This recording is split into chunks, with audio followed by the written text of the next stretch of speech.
Bonjour à tous et bienvenue sur la chaîne Petit Manu Vergnat. Je vous propose aujourd'hui une vidéo consacrée à l'équipe des révélations du Mondial 2019 de rugby au Japon.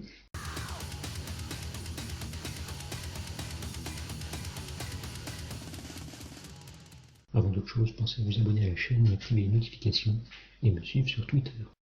Comme c'est la période de Noël, j'ai choisi un format très calendrier de l'avant. En pilier gauche, j'opte pour Keita Inagaki, le japonais.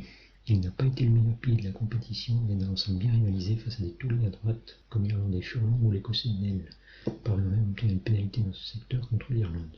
Titulaire à tous les matchs avec 55 minutes de jeu en moyenne, il a plus souffert contre l'excellent Franz Maglarb en quart de finale, même si c'est à sa sortie que les Japonais ont commencé à craquer face au costaud Sudaf. En remplaçant au pilier gauche, c'est un nouveau quasi inconnu. Il n'a que 21 ans et est parti au Japon avec 4 sélections seulement dans la poche et a mis sur la touche l'expérimenté Rob Evans. Il s'agit de Rhys Carré. Accumulant certes peu de temps de jeu lors de la phase de poule, étant toujours remplaçant, il a signé une entrée pleine contre la France, en mettant Setiano au supplice, puis il s'est accroché face au redoutable Sud-Africain. Au talon, j'ai conservé Julian Montoya, l'Argentin. Certes pas très jeune, il a 26 ans, et habitué à la sélection, 55 pour lui, il était jusque-là dans l'ombre de l'infatigable capitaine Augustin Krivi. Titulaire pendant ce mondial dans une équipe d'Argentine faible derrière, il a saisi toutes les opportunités de briller, se montrant roublard en mêlée et inscrivant 4 essais en 4 matchs, dont un triplé en seulement 20 minutes contre les Tonga. En remplaçant au poste de talonneur, j'ai mis Shalva Mamukashvili, le géorgien de 47 sélections. Titulaire face aux 3 grosses nations de sa poule que sont le Pays de Galles, l'Australie et les Fidji, il a fait parler sa puissance en mêlée et dans ses charges, avec un essai à la clé contre les Gallois. En pilier droit, j'ai retenu Kirill Gotovtsev. Ce joueur est sûrement passé inaperçu car il n'a pas été particulièrement excellent. D'autres retiendront son carton jaune pour un plaquage haut sur un joueur samoan. Je saluerai plutôt sa résistance en mêlée et son endurance, lui qui a joué plus de 60 minutes lors des 4 matchs de son équipe. En doubleur de russe, voici Alan Alatoa, l'Australien d'origine samoane. À seulement 25 ans, il a été titulaire pour l'Australie lors des matchs importants. Disponible dans le jeu courant, il a principalement stabilisé la mêlée australienne, récoltant une pénalité contre les Gallois et ayant usé les avants fidjiens. Après sa sortie face à l'Angleterre, ses partenaires ont commencé à souffrir en mêlée et dans le jeu d'avant. En 4, place au joueur de l'ONA Manuel Laindekar. L'Uruguayen de 22 ans n'a manqué que 24 minutes contre l'Australie. Très bon sauteur en touche, il s'est surtout illustré par sa puissance face aux Gallois et ses charges ayant déstabilisé les Fidjiens. À ses côtés en numéro 5, j'ai choisi James Moore, le japonais d'origine australienne. À 26 ans et avec seulement 2 sélections dans ce mondial, il fait partie des joueurs inexpérimentés de la compétition. Au sein d'une formation japonaise dont la puissance n'est pas la qualité première, il a apporté sa densité, perceptible en mêlée surtout lors de ses charges percutantes, notamment contre les Samoa, 2 d'entre elles ayant abouti respectivement à une pénalité et un essai. Il n'a raté que 28 minutes sur 400 lances mondiales et n'a été sanctionné que pour un plaquage à retardement sur Nana et Williams.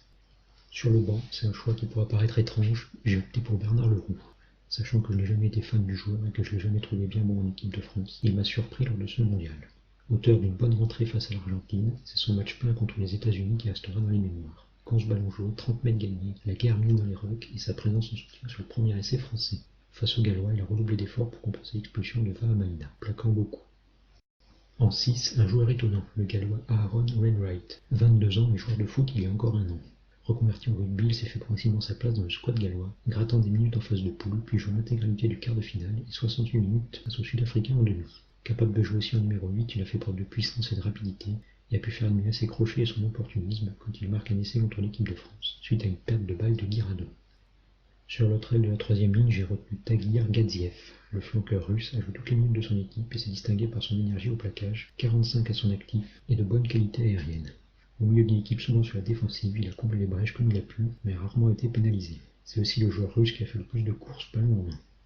En 8, sans hésitation, la place est pour le japonais Azuki Himeno, qui a joué toute la phase de poule et 52 minutes en quart. Fort à l'impact, il a fait mal en défense et dans le jeu au sol. S'est montré puissant derrière sa mêlée, a multiplié les charges efficaces, et il a marqué un essai contre les Samoa sur ballon porté.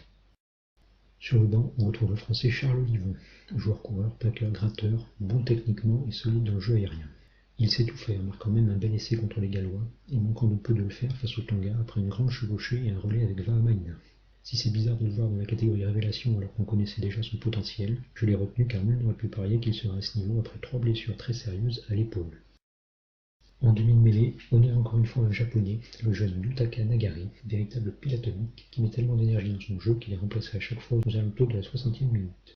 Sa capacité à coller au ballon et sa technique de passe nous permet de dynamiser le beau jeu japonais. Remplaçant en 9, j'ai placé Damian Stevens, jeune demi-mêlée namibien de 24 ans.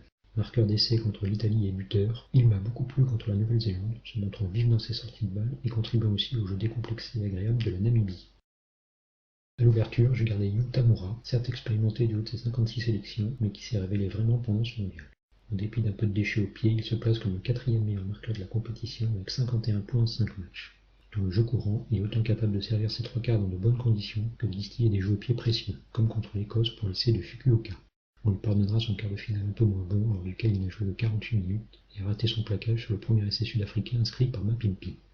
Sur le banc à l'ouverture, il est le meilleur buteur de l'histoire de l'Uruguay et le 9e marqueur du mondial avec 30 points. Il évolue en France à Dax, il s'agit de Felipe Berchesi. Buteur appliqué et bon défenseur, il a bien mené aussi le jeu de son équipe et s'est mis en valeur face aux Fidji, malgré quelques déchets dans le jeu au pied. Au poste de premier centre, il a brillé au sein d'un des petits poussés de la Coupe du Monde, c'est l'Uruguayen Andrés Villaseca.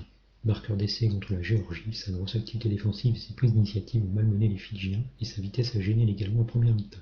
A joué régulièrement les 80 minutes des différents matchs.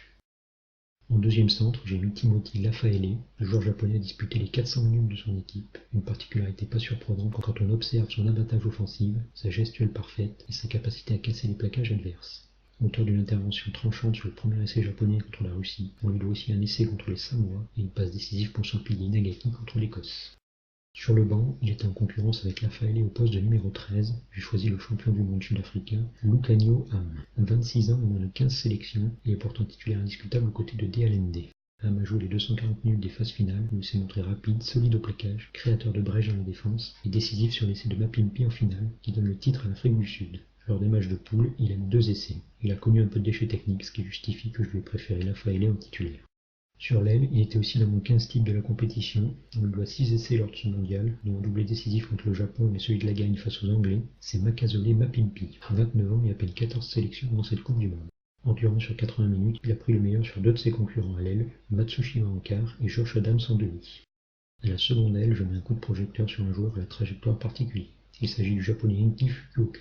Absent du premier match et remplaçant sur les 2 suivants pour 30 et 23 minutes de temps de jeu seulement, il a trouvé le moyen de marquer un essai à chacun de ses matchs, dont un crucial contre l'Irlande, et a manqué de peu d'inscrire un doublé contre ces mêmes Irlandais, suite à une interception précieuse en fin de rencontre. Dans la foulée, il a disputé les 80 minutes contre l'Écosse et l'Afrique du Sud, s'offrant au passage un doublé en 3 minutes face aux Écossais. À l'arrière, c'est un Tongien qui voulait Leicester en Angleterre. Telus Aveainu a marqué contre les États-Unis et signé un doublé face à l'Argentine. Il a fait admirer ses relances et ses crochets face à la France pendant 80 minutes. Léger bémol sur son jeu au pied. Voici le récap de mon équipe des révélations de ce mondial, avec en première ligne Inagaki, Montoya et Gotovtsev. En deuxième ligne, Line de quart et Moore. Une troisième ligne avec Wainwright, Gadziev et Himeno. À la charnière, on retrouve Nagare et Tamura. En 11, Mapimpi.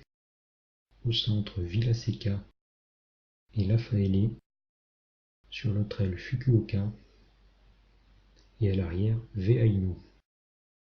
Sur le banc, on retrouve Carré, Mamukashvili, Ala Alatoa, Lourou, Olivon, Stevens, Berchesi et Ham. Merci à tous d'avoir regardé cette vidéo, n'hésitez pas à lui mettre un pouce en l'air, à vous abonner à la chaîne, à cliquer sur la cloche pour activer les notifications, à regarder mes autres vidéos et à me suivre sur Twitter. La rubrique commentaires est ouverte à tous, vous pouvez partager les joueurs qui nous ont le plus surpris positivement dans cette Coupe du Monde. À l'année prochaine pour de nouvelles vidéos. Salut à tous!